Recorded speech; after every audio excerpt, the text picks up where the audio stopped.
오는 10월 한국 경주에서 열릴 예정인 에이펙 정상회의는 단순한 지역 경제 협력 회담을 넘어 글로벌 외교의 중대한 분기점으로 떠오르고 있습니다.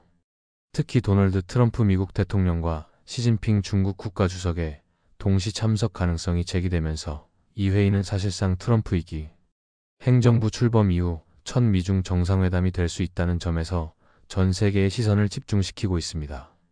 한국 정부는 새 대통령이 취임한 직후 공식 외교 절차를 통해 에이펙 회원국들에게 정상회담 초청장을 발송할 계획입니다. 일정은 10월 21일부터 23일까지, 장소는 경주로 확정된 상황입니다. 미국 외교 라인에서도 이번 회담에 대한 기대감이 상당히 큽니다. 지난 3월 조셉 윤주한 미국 대사대리는 세종연구소 포럼에서 특별한 상황이 없는 한 트럼프 대통령이 꼭 한국에 올 것이라고 본다는 입장을 밝힌 바 있습니다. 이는 트럼프 행정부 내부에서도 한국 에이펙 회의의 외교적 의미를 중요하게 받아들이고 있음을 보여주는 신호입니다. 한편 시진핑 주석 또한 참석 가능성이 높은 것으로 전망되고 있습니다. 중국은 내년도 에이펙 의장국이라는 전략적 위치를 점하고 있으며 최근 한중 관계가 비교적 안정적인 흐름을 보이고 있는 만큼 시 주석이 약 10년 만에 한국을 공식 방문할 가능성도 한층 높아졌습니다. 만약 두 정상이 실제로 경주에서 얼굴을 맞댄다면 이는 단순한 회동이 아니라 미중 전략 균형의 복원 혹은 충돌의 재점화라는 두 갈림길 앞에 선 국제 외교의 시험대가 될 것입니다. 그러한 점에서 이번 에이펙 회담은 경제 문제를 넘어 외교 안보 무역 전반에 걸친 중층적인 긴장과 협력의 장이 될 가능성이 큽니다.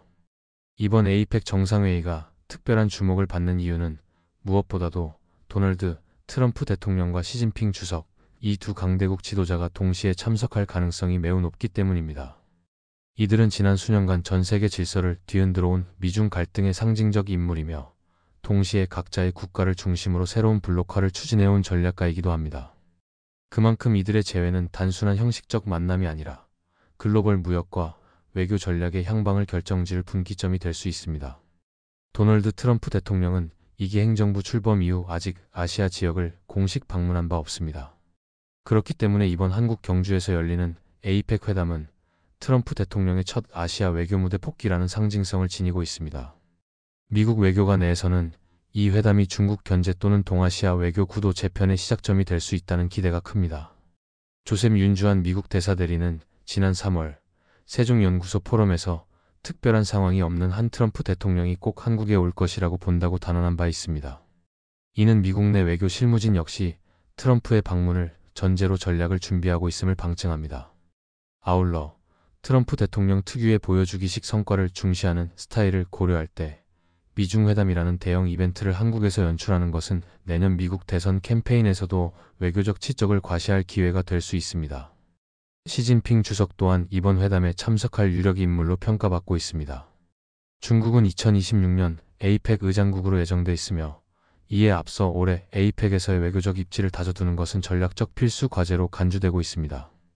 특히 한국과 중국은 최근 몇 달간 갈등 국면을 일부 봉합하고 경제 및 문화 교류를 재개하며 안정적인 관계를 유지하고 있습니다. 이러한 배경 속에서 시 주석의 한국 방문은 외교적 명분과 실리를 모두 갖춘 선택이 될 수 있습니다.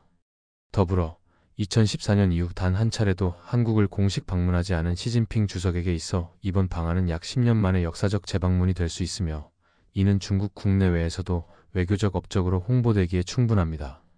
미국과의 전략적 대립이 지속되는 상황에서 중국은 한국이라는 지리적 외교적 완충지대를 적극 활용할 필요가 있으며 그 출발점으로 에이펙 정상회의가 최적의 기회가 되는 셈입니다.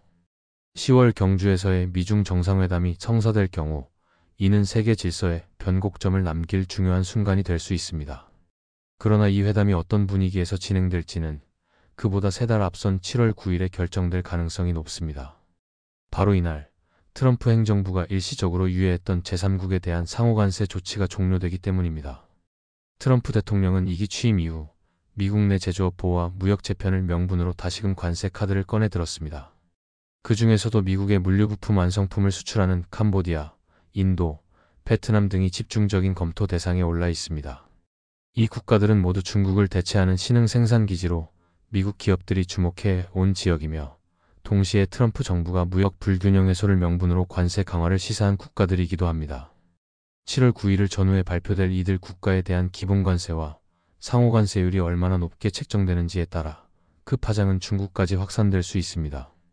특히 베트남의 경우 최근 몇 년간 탈중국 공급망의 핵심 축으로 자리 잡았기 때문에 미국이 베트남산 제품에 고율의 관세를 부과할 경우 중국은 이를 자신을 둘러싼 간접 봉쇄 조치로 해석할 가능성이 큽니다. 관세율이 높아질수록 중국은 더 강경한 외교무역적 반응을 보일 수밖에 없습니다. 만일 트럼프 행정부가 제3국에 대한 관세를 무차별적으로 인상한다면 이는 중국의 협상 여지를 원천 봉쇄하는 것으로 받아들여질 수 있으며 중국은 이에 반발하여 경주 회담의 외교적 분위기를 냉각시킬 수도 있습니다. 즉, 7월의 관세 결정은 단순한 무역 정책이 아니라 10월 에이펙 정상회의의 성공 여부를 가르는 시험대가 될 수 있는 것입니다. 외교적으로 조율된 만남이 될지 아니면 경색된 기류 속에서 형식적 만남으로 끝날지 모든 것은 트럼프 대통령의 관세 정책 결정에 달려있다고 해도 과언이 아닙니다. 7월 9일 발표될 트럼프 행정부의 관세 정책은 비단 캄보디아, 인도, 베트남 같은 제3국에 국한된 문제가 아닙니다. 이들 국가에 대한 관세율이 곧바로 중국의 전략적 반응을 자극하는 직접 변수로 작용할 수 있기 때문입니다. 특히 중국은 이미 미국과의 무역전쟁 1라운드를 겪으며 자국을 겨냥한 간접 압박에 극도로 민감해진 상태입니다. 중국 입장에서 베트남은 매우 복잡한 존재입니다. 한편으로는 인접국이며 무역 파트너지만 동시에 중국 제조업의 대체지로 빠르게 부상 중인 경쟁자입니다. 미국 기업들이 중국을 떠나 베트남으로 이전하면서 탈중국 공급망이 본격화되고 있다는 신호를 읽히는 이 상황에서 만일 미국이 베트남에도 고율의 관세를 부과한다면 중국은 이를 단순한 무역 조치가 아닌 전략적 포위의 시작으로 받아들일 가능성이 큽니다. 이런 인식은 곧 중국의 외교적 대응을 더욱 날카롭게 만들 수 있습니다. 당장 10월 경주에서 열릴 에이펙 회담을 앞두고 중국은 내부적으로 참석을 통한 협상 참여와 거부를 통한 메시지 전달 사이에서 치열한 계산을 할 것으로 보입니다. 겉으로는 외교적 절제를 유지하겠지만 실질적으로는 회담에서 유화적 메시지를 내놓을 이유가 점차 사라지게 되는 셈입니다. 더 나아가 미국이 이들 제3국에 대해 강도 높은 상호관세 조치를 단행할 경우 중국은 에이펙 회의 자체의 의미를 축소하거나 회담장에서 의도적으로 경직된 태도로 일관할 수도 있습니다. 이는 사실상 경주 회담이 협상의 장이 아닌 기싸움의 무대가 될 수 있다는 신호이기도 합니다. 외교적 겉모습은 유지하되 실질적인 논의는 이루어지지 않는 전형적인 냉각 회담의 양상입니다. 그렇기 때문에 향후 몇 주간 중국의 반응은 세계 외교의 바로미터가 될 것입니다.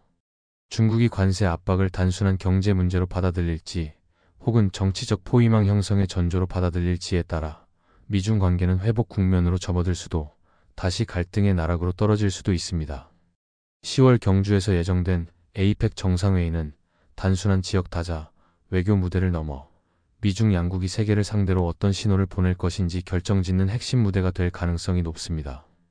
트럼프 대통령과 시진핑 주석이 모두 참석한다면 이는 표면적으로는 화해와 협력의 재개라는 메시지를 띠겠지만 그 이면에는 훨씬 복잡한 전략과 긴장이 교차하게 될 것입니다. 결국 이번 회담의 성패는 회담 그 자체보다 그 전에 무엇이 벌어지는가에 달려 있습니다. 특히 7월 9일 미국의 상호관세 유예 조치가 종료되는 시점은 결정적인 분기점입니다. 이때 트럼프 행정부가 어떤 선택을 하느냐에 따라 중국의 외교적 기류가 유화로 흐를지 강경으로 틀어질지가 가려지게 됩니다. 트럼프 대통령이 캄보디아, 인도, 베트남 등 제3국에 대해 예상보다 높은 관세율을 발표한다면 이는 중국 입장에서 미국이 자신을 간접적으로 포위하고 있다는 의심을 강화시키게 될 것입니다. 그럴 경우 중국은 10월 회담을 건설적인 협력의 자리가 아닌 외교적 경고와 무력 시위의 장으로 전환할 가능성도 있습니다. 반대로 미국이 일정 수준에서 조절된 관세 정책을 내놓는다면 중국 역시 협상의 여지를 남긴 채 경주 회담에 임할 수 있습니다. 요컨대 10월 경주의 분위기를 결정하는 것은 10월이 아닌 7월의 선언과 메시지입니다. 그리고 그 메시지를 만드는 것은 백악관의 결정이며 동시에 베이징의 반응입니다. 세계는 지금 조용히 숨을 죽이고 있습니다. 그들이 손을 맞잡을지 등을 돌릴지 그 답은 이미 시간표 속에 있습니다. 영상을 시청해 주셔서 감사합니다. 구독과 좋아요 부탁드립니다.